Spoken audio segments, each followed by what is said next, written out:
सफेद अंग्रेज चले गए मगर काली औलादें पैदा करके गए। जो तबाही सफेद अंग्रेजों ने मचाई थी वही तबाही आज ये काली औलादें अगर मचाएंगी तो याद रखना चाहिए इन्हें। और नेताजी कहते हैं आप मतदाता हैं तो मत के माना वोट, दान के माने खैरात। हमारी खैरात से बनो प्राइम मिनिस्टर, हमारी खैरात से बनो होम मिनिस्टर, और हमारे ही साथ दादागिरी ये नहीं चलने वाली है। हम हिंदुस्तान के वफादार भी हैं और हकदार भी हैं। हिंदुस्तान किसी के बाप की जागीर नहीं है। ताबेदारी के तौर पर हमने हिंदुस्तान को कबूल नहीं किया है, वफादारी की बुनियाद पर हमने हिंदुस्तान को कबूल किया। कानून वापस लो। नरेंद्र मोदी आजकल भारत के हमारे फजीलतुल शेख बने हुए हैं और ये बता रहे हैं कि अगर कोई मुसलमान होता है तो उसको 5 साल तक वो वक्फ को नहीं दे सकता है। ये कहां से इनको मालूम हुआ, कौन सी फिक्र की किताब में लिखा गया? तो इनका मकसद एक ही है कि भारत के मुसलमानों से उनकी सियासी और मजहबी शनाख्त को छीन लिया जाए। दिल्ली के मुगलाई जायकों के दीवाने हैं तो फिर गोश्ताना आइए। शानदार इंटीरियर, आरामदेह मजलिस और खूबसूरत समा के साथ, जहां हर डिश में बसी है दिल्ली के खास खानों की रूहानी महक, जायका जो दिल को छू जाए। Address Jamia Nagar, hotel river view, ठोकर नंबर 3, अबुल फजल इनक्लेव। इंडिया गेट पर सबसे ज्यादा मुसलमानों की कुर्बानी का लहू चमक रहा है, जिसे दुनिया का कोई नफरती चिंटू मिटा नहीं सकता। हमारे हालात, हमारा निकाह, हमारा ब्याह, हमारा तलाक, हमारा मुहस्बा, हमारा वक्फ, हमारे मजहब के जितने भी कवानीन हैं, सारे कवानीन के तहफ्फुज के लिए मुल्क के संविधान ने गारंटी दी है। अभी तो ये अंगड़ाई है, आगे और लड़ाई है। अगर गवर्नमेंट अपनी तानाशाही से बाज नहीं आई तो पूरे मुल्क में औकाफ की इमलाक के तहफ्फुज के लिए All India Muslim Personal Board कमर कस के उतरेगा और हिंदुस्तान की धरती पर मुसलमानों के हुकूक, भारत के संविधान की हिफाजत के लिए हर उस कुर्बानी से गुजरेगा जो कुर्बानी हमारा देश हमसे चाहता है। कल भी कुर्बानी दिया था, आज भी देश के संविधान के तहफ्फुज के लिए हम हर कुर्बानी के लिए तैयार हैं। सिखों के ट्रस्ट में हिंदुओं की एंट्री नहीं, हिंदुओं के ट्रस्ट में मुसलमानों की एंट्री नहीं। आखिर ये कौन सा कानून है कि आपने जो इस वक्त वक्फ तरमीमी एक्ट पेश किया है उसमें आप ये कह रहे हैं कि वक्फ के काउंसिल में या वक्फ बोर्ड में या वक्फ की इमलाक के हिसाब में मुसलमानों के ट्रस्ट में 2 गैर मुस्लिम भी होंगे। ये तानाशाही, ये अंग्रेजों के दौर की हमें याद दिलाती है। 1200 साल से हम अपने इस मुल्क की खिदमत कर रहे हैं और हिंदुस्तान की सरहदें गवाह हैं। हमने कुर्बानियों से इस देश को सींचा है। सारे जहां से अच्छा हिंदुस्तान हमारा, ये हमारा नारा है। हम बुलबुलें हैं इसकी, ये गुलसिता हमारा, ये हमारा विजन है। हमारे इस देश के अंदर जहां और कौमों का लहू पानी की तरह बहा है, वहीं हिंदुस्तान के मुसलमानों ने मादरे वतन को शर्मिंदा कभी नहीं किया और हमने भी सबसे ज्यादा खूने जिगर की कुर्बानी देकर इस देश की आजादी को फराहम किया है। और कलेक्टर साहब आपसे ये पूछेंगे, भाई रेलवे को हड़प कर गए, तुम हड़प कर गए, हवाई जहाज हड़प कर गए, एयरपोर्ट हड़प कर गए, वो बौद्ध गया हड़प करना चाहते हो, वो हड़प कर रहे हो। सब इतने बड़े हड़पू हो तुम कि सब कुछ हड़प करके चले जाओगे और मिल्लत खामोश बैठी रहेगी। ऐसा कभी नहीं हो सकता कि आज कुछ बेईमान मुसलमानों और कुछ बेईमान गैर मुस्लिमों और बेईमान हुकूमतों ने भी वक्फ की जायदाद पे कब्जा और तसल्लुत जमा कर हमें शर्मिंदा किया।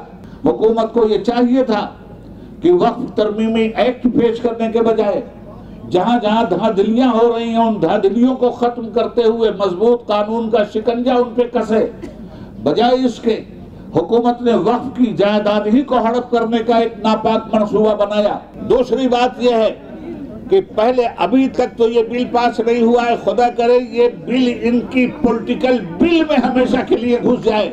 अब तक वक्फ में एक सर्वे कमीशन होता है, जरा इसको भी जहन में रख लीजिएगा ताकि तफसील पूरी हो जाए और मेरे पीछे आने वाले फाजिल मुकर्ररीन के लिए सहूलतें भी पैदा हो जाएं। एक वक्फ का कमिश्नर, पूरे सूबे में एक कमिश्नर होता है।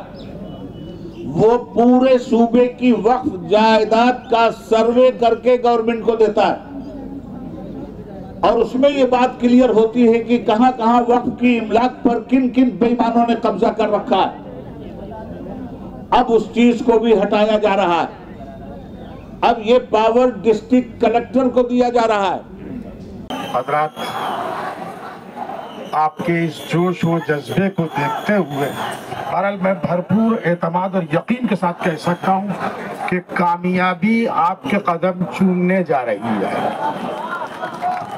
ये आपका जोश ईमानी है कि जो आपको यहाँ लेके आया, वरना माह मुबारक रमजान में रोजे की हालत में आपसे अगर ये कहा जाता कि आप महंगाई के खिलाफ आंदोलन में जो है धरना देने के लिए चलिए, आप कभी नहीं आने वाले थे आपसे। हालांकि ऐसा नहीं है कि ये महंगाई जो है वो मसला नहीं है, बहुत बड़ा मसला है। नरेंद्र मोदी की हुकूमत वक्फ बिल को लाकर कानून बनाने की जो कोशिशें कर रही है, उनका मकसद एक ही है कि इस मुल्क में अमन को खराब किया जाए।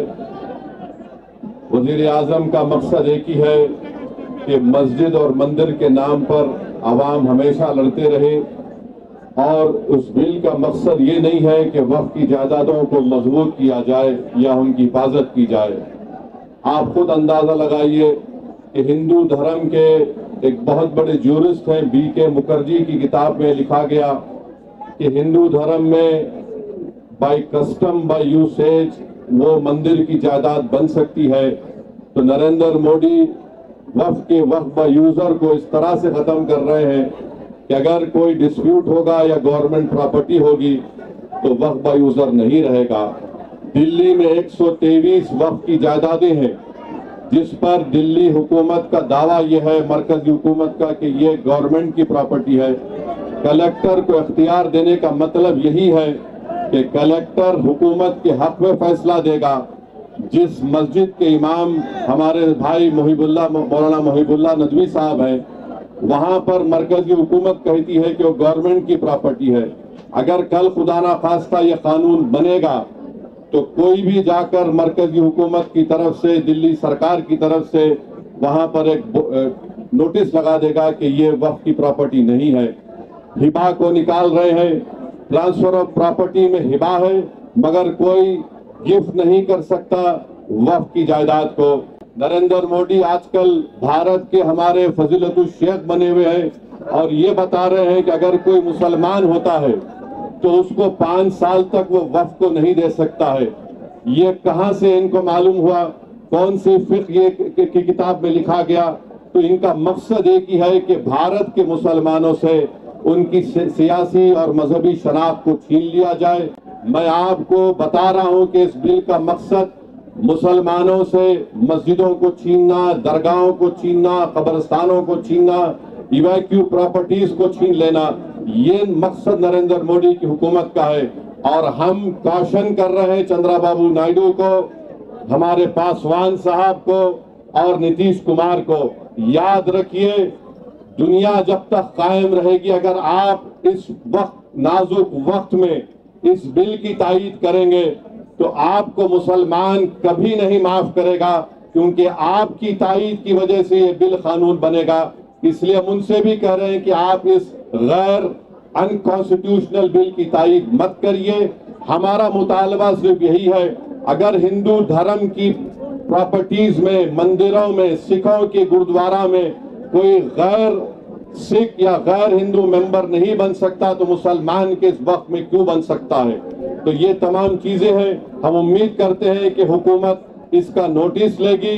अगर नरेंद्र मोदी इस मुल्क के अमन को खराब करना चाहते हैं, वो मस्जिदों और मंदिरों के झगड़ों में इजाफा करना चाहते हैं, तो ये उनकी हुकूमत की जिम्मेदारी होगी।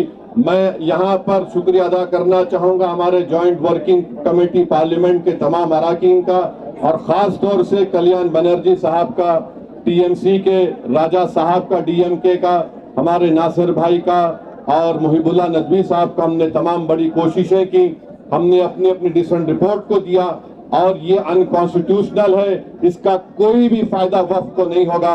सिर्फ वक्फ बोर्ड को बर्बाद करने के लिए, वक्फ जायदादों को लूटने के लिए हुकूमत ये एंटी कॉन्स्टिट्यूशनल और एंटी मुस्लिम काम करने जा रही है। बहुत बहुत शुक्रिया।